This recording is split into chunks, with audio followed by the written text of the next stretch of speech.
Hello दोस्तों, नमस्कार। स्वागत है कहानियों की दुनिया में आप सभी का। आज की हमारी कहानी मुंशी प्रेमचंद द्वारा रची गई पौराणिक और प्रेरणादायक कहानी है शिकारी राजकुमार। शुरू करते हैं कहानी। मई का महीना और मध्याह्न का समय था। सूर्य की आंखें सामने से हटकर सिर पर जा पहुंची थी, इसलिए उनमें शील न था। ऐसा विदित होता था मानो पृथ्वी उसके भय से थर थर कांप रही है। ठीक ऐसे ही समय एक मनुष्य एक हिरण के पीछे उन्मत्त भाव से घोड़ा फेंके चला जा रहा था। उसका मुंह लाल हो रहा था और घोड़ा पसीने से लथपथ, किंतु मृग भी ऐसा भागता था मानो वायु वेग से जा रहा हो। ऐसा प्रतीत हो रहा था कि उसके पद स्पर्श नहीं करते। इसी दौड़ की जीत हार पर उसका जीवन निर्भर था। पछुआ हवा बड़े जोर से चल रही थी। ऐसा जान पड़ता था मानो अग्नि और धूल की वर्षा हो रही हो। घोड़े के नेत्र रक्त वर्ण हो रहे थे और अश्वरोही के शरीर का रुधिर उबल रहा था, किंतु मृग का भागना उसे इस बात का अवसर न देता था कि वह अपनी बंदूक को संभाले। कितने ही ऊख के खेत, ढाक के वन और पहाड़ सामने पड़े और तुरंत ही सपने की संपत्ति की भांति हो गए। क्रमशः मृग पीछे की ओर मुड़ा। सामने एक नदी का बड़ा ही ऊंचा कगार दीवार की भांति खड़ा था। आगे भागने की राह बंद थी और उस पर से कूदना मानो मृत्यु के मुख में कूदना था। हिरण का शरीर शिथिल पड़ गया। उसने एक करुणा भरी दृष्टि चारों ओर फेरी, किंतु उसे हर तरफ मृत्यु ही मृत्यु दृष्टिगोचर होती थी। अश्वरोही के लिए इतना समय बहुत था। उसकी बंदूक से गोली क्या छूटी, मानो मृत्यु ने एक महाभयंकर जय ध्वनि के साथ अग्नि की एक प्रचंड ज्वाला उगल दी। हिरण भूमि पर लौट गया। मृग पृथ्वी पर पड़ा तड़फ रहा था और अश्वरोही की भयंकर और हिंसा प्रिय आंखों से प्रसन्नता की ज्योति निकल रही थी। ऐसा जान पड़ता था कि उसने असाध्य साधन कर लिया। उसने एक पशु के शव को नापने के बाद उसकी सींगों को बड़े ध्यान से देखा और मन ही मन प्रसन्न हो रहा था कि इससे कमरे की सजावट दूनी हो जाएगी। नेत्र सर्वदा उस सजावट का आनंद सुख से भोगेंगे। जब तक वह इस ध्यान में था, उसको सूर्य की प्रचंड किरणों का लेश मात्र भी ध्यान न था, किंतु जो ही उसका ध्यान उधर से फिरा, वह उष्णता से विह्वल हो उठा और करुणापूर्ण आंखें नदी की ओर डाली। लेकिन वहां तक पहुंचने का कोई मार्ग न दिखाई पड़ा और न कोई वृक्ष जिसकी छांव में जरा विश्राम करता। इसी चिंतावस्था में एक अति दीर्घकाय पुरुष नीचे से उछलकर कगारे के ऊपर आया और अश्वारोही के सम्मुख खड़ा हो गया। अश्वारोही उसको देखकर बहुत अचंभित हुआ। नवागंतुक वह एक बहुत ही सुंदर और हष्टपुष्ट मनुष्य था। मुख के भाव उसके हृदय पर स्वच्छता और चरित्र की निर्मलता का पता दे रहे थे। वह बहुत ही दृढ़ प्रतिज्ञ, आशा, निराशा तथा भय से बिल्कुल बेपरवाह सा जान पड़ता था। मृग को देखकर उस सन्यासी ने बड़े स्वाधीन भाव से कहा, राजकुमार, तुम्हें आज बहुत ही अच्छा शिकार हाथ लगा है। इतना बड़ा मृग इस सीमा में कदाचित ही दिखाई पड़ता है। राजकुमार के अचंभे की सीमा न रही। उसने देखा कि साधु उसे पहचानता है। राजकुमार बोला, जी हाँ, मैं भी यही ख्याल करता हूँ। मैंने भी आज तक इतना बड़ा हिरण नहीं देखा, लेकिन इसके पीछे आज बहुत हैरान होना पड़ा। सन्यासी ने दयापूर्वक कहा, निस्संदेह तुम्हें दुख उठाना पड़ा होगा। तुम्हारा मुख लाल हो रहा है और घोड़ा भी बेदम हो रहा है। क्या तुम्हारे संगी बहुत पीछे रह गए हैं। इसका उत्तर राजकुमार ने बिल्कुल बेपरवाही से दिया, मानो उसे इसकी कुछ भी चिंता न थी। सन्यासी ने कहा, यहाँ से ऐसी कड़ी धूप और आंधी में खड़े तुम कब तक उनकी राह देखोगे? मेरी कुटी में चलकर जरा विश्राम कर लो। तुम्हें परमात्मा ने ऐश्वर्य दिया है, लेकिन कुछ देर के लिए संन्यासाश्रम का रंग भी देखो और वनस्पतियों की ओर, नदी के शीतल जल का स्वाद लो। ये कहकर सन्यासी ने उस मृग के रक्तमय मृत शरीर को ऐसी सुगमता से उठाकर कंधे पर धर लिया मानो वह एक घास का गट्ठा था, और राजकुमार से कहा, मैं तो प्राय कगार से ही नीचे उतर जाया करता हूँ, किंतु तुम्हारा घोड़ा संभव है न उतर सके, इसलिए दिन की राह छोड़कर 6 मास की राह चलेंगे। घाट यहाँ से थोड़ी ही दूर है और वहीं मेरी कुटी है। राजकुमार सन्यासी के पीछे चला। उसे सन्यासी के शारीरिक बल पर अचंभा हो रहा था। आध घंटे तक दोनों चुपचाप चलते रहे। इसके पश्चात ढालू भूमि मिलनी शुरू हुई और थोड़ी देर में घाट आ पहुंचा। वही कदम्ब कुंज की घनी छाया में, जहाँ सर्वदा मृगों की सभा सुशोभित रहती है, नदी की तरंगों का मधुर स्वर सर्वदा सुनाई दिया करता है, जहाँ हरियाली पर मयूर थिरकता, कपोत आदि पक्षी मस्त होकर झूमते, लता द्रुमादि से सुशोभित सन्यासी की एक छोटी सी कुटी थी। सन्यासी की कुटी हरे भरे वृक्षों के नीचे सरलता और संतोष का चित्र बन रही थी। राजकुमार की अवस्था वहाँ पहुँचते ही बदल गई थी। यहाँ की शीतल वायु का प्रभाव उस पर ऐसा पड़ा जैसे मुरझाते हुए वृक्ष पर वर्षा का।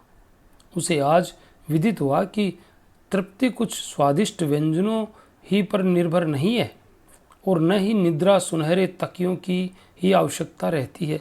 शीतल मंद सुगंध वायु चल रही थी। सूर्य भगवान अस्ताचल को पलायन करते हुए इस लोक को तृषित नेत्रों से देखते जा रहे थे और सन्यासी एक वृक्ष के नीचे बैठा हुआ गा रहा था, उधो कर्मन की गति न्यारी। राजकुमार के कानों में स्वर की भनक पड़ी। उठ बैठा और सुनने लगा। उसने बड़े बड़े कलावंतों से गाने सुने थे, किंतु आज जैसा आनंद उसे कभी प्राप्त नहीं हुआ था। इस पद ने उसके ऊपर मानो मोहिनी मंत्र का जाल बिछा दिया। वह बिल्कुल बेसुध हो गया। सन्यासी की धुन में कोयल के कूक श्री की मधुरता थी। सम्मुख नदी का जल गुलाबी चादर की भांति प्रतीत हो रहा था। कुलद्वय की रेत चंदन की चौकी सी दिखाई देती थी। राजकुमार को यह दृश्य स्वर्गिक सा जान पड़ने लगा। उस पर तैरने वाले जल जंतु ज्योतिर्मय आत्मा के सदृश दिख रहे थे, जो गाने का आनंद उठाकर मत से हो गए थे। जब गाना समाप्त हो गया, राजकुमार जाकर सन्यासी के सामने बैठ गया और भक्तिपूर्वक बोला, महात्मन, आपका प्रेम और वैराग्य सराहनीय है। मेरे हृदय पर इसका जो प्रभाव पड़ा है वह चिरस्थायी रहेगा। यद्यपि सम्मुख प्रशंसा करना सर्वथा अनुचित है, किंतु इतना मैं अवश्य कहूँगा कि आपके प्रेम की गंभीरता सराहनीय है। यदि मैं गृहस्थी के बंधन में न पड़ा होता तो आपके चरणों से पृथक होने का ध्यान स्वप्न में भी न करता। इसी अनुरागावस्था में राजकुमार कितनी ही ऐसी बातें कह गया जो कि स्पष्ट रूप से उसके आंतरिक भावों का विरोध करती थी। सन्यासी मुस्कुराकर बोला, तुम्हारी बातों से मैं बहुत प्रसन्न हूँ और मेरी उत्कट इच्छा है कि तुमको कुछ ठहराऊं, किंतु यदि मैं जाने भी दूं तो इस सूर्यास्त के समय तुम जा नहीं सकते। तुम्हारा रीवा पहुंचना दुष्कर हो जाएगा। तुम जैसे आखेट प्रिय हो वैसा मैं भी हूँ। हम दोनों को अपने अपने गुण दिखाने का अच्छा अवसर प्राप्त हुआ है। कदाचित तुम भय से न रुकते, किंतु शिकार के लालच से अवश्य रहोगे। राजकुमार को तुरंत ही मालूम हो गया कि जो बातें उन्होंने अभी अभी सन्यासी से कही थी वे बिल्कुल ऊपरी और दिखावे की थी और हार्दिक भाव उनसे प्रकट नहीं हुए थे। आजन्म सन्यासी के समीप रहना तो दूर, वहाँ एक रात भी बिताना उसको कठिन जान पड़ने लगा। घर वाले उद्विग्न हो जाएंगे, मालूम नहीं क्या सोचेंगे, साथियों की जान संकट में होगी, घोड़ा बेदम हो रहा है, उस पर 40 मील जाना बहुत ही कठिन और बड़े साहस का काम है, लेकिन ये महात्मा शिकार खेलते हैं। ये बड़ी अजीब बात है। कदाचित ये वेदांती हैं, ऐसे वेदांती जो जीवन और मृत्यु मनुष्य के हाथ नहीं मानते। इनके साथ शिकार में बड़ा आनंद आएगा। ये सब सोच विचार कर उन्होंने सन्यासी का आतिथ्य स्वीकार किया, उन्हें धन्यवाद दिया और अपने भाग्य की प्रशंसा की, जिसने उन्हें कुछ काल तक और साधु को के साथ लाभ उठाने का अवसर दिया। रात 10 बजे का समय था। घनी अंधियारी छाई हुई थी। सन्यासी ने कहा कि अब हमारे चलने का समय हो गया। राजकुमार पहले ही से प्रस्तुत था। बंदूक कंधे पर रखकर बोला, इस अंधकार में शूकर अत्यधिक मिलेंगे, किंतु ये पशु बड़े भयानक हैं। सन्यासी ने एक सोटा हाथ में लिया और कहा, कदाचित इससे भी अच्छे शिकार हाथ आएं। मैं जब अकेला जाता हूँ कभी खाली नहीं लौटता। आज तो हम 2 हैं। दोनों शिकारी नदी के तट पर नालों और रेतों के टिल्लों को पार करते और झाड़ियों से अटकते चुपचाप चले जा रहे थे। एक और श्यामवर्णा नदी थी जिसमें नक्षत्रों का प्रतिबिंब नाचता दिखाई दे रहा था। लहरें गान कर रही थी। दूसरी ओर घनघोर अंधकार जिसमें कभी कभी केवल खद्योतों के चमकने से इस एक क्षण स्थायी प्रकाश फैल जाता था। मालूम होता था कि वे भी अंधेरे में निकलने से डरते हैं। ऐसी अवस्था में कोई 1 घंटा चलने के बाद वह एक ऐसे स्थान पर पहुंचे जहां एक ऊंचे टीले पर घने वृक्षों के नीचे आग जलती दिखाई पड़ी। उसी समय इन लोगों को मालूम हुआ कि संसार में इनके अतिरिक्त और भी कई वस्तुएं हैं। सन्यासी ने ठहरने का संकेत दिया। दोनों एक पेड़ की ओट में खड़े होकर ध्यानपूर्वक देखने लगे। राजकुमार ने बंदूक भर ली। टीले पर एक बड़ा छायादार वट वृक्ष था। उसी के नीचे अंधकार में 10-12 मनुष्य अस्त्र शस्त्रों से सुसज्जित मिर्जई पहने चरस का दम लगा रहे थे। इनमें से प्राय सभी लंबे थे, सभी के सीने चौड़े और सभी हष्ट पुष्ट। मालूम होता था सैनिकों का एक दल विश्राम कर रहा है।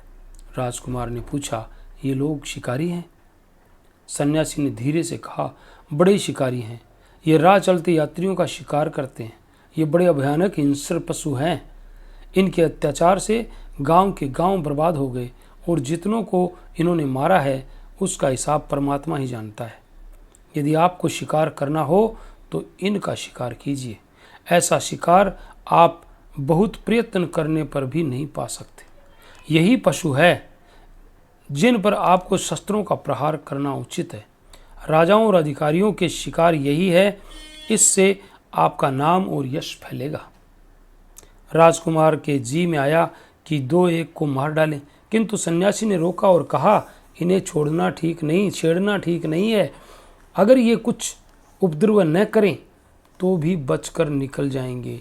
आगे चलो, संभव है इससे भी अच्छे शिकार हाथ आए। तिथि सप्तमी थी। चंद्रमा भी उदय हो गया। इन लोगों ने नदी का किनारा छोड़ दिया था।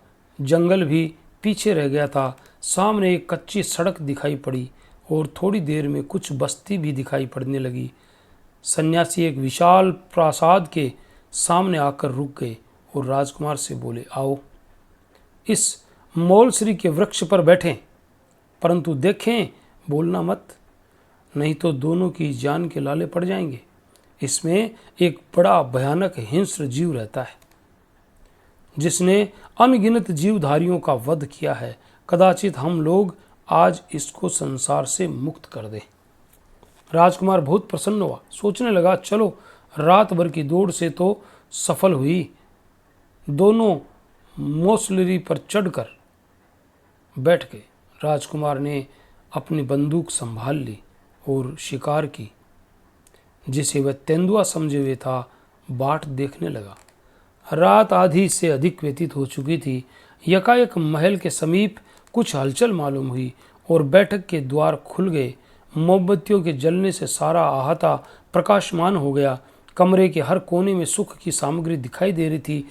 बीच में एक हष्ट-पुष्ट मनुष्य, गले में रेशमी चादर डाले, माथे पर केसर का अर्ध लंबाकार तिलक लगाए, मनसद के सहारे बैठा, सुनहरी मुंह नाल से लच्छेदार धुआं फेंक रहा था।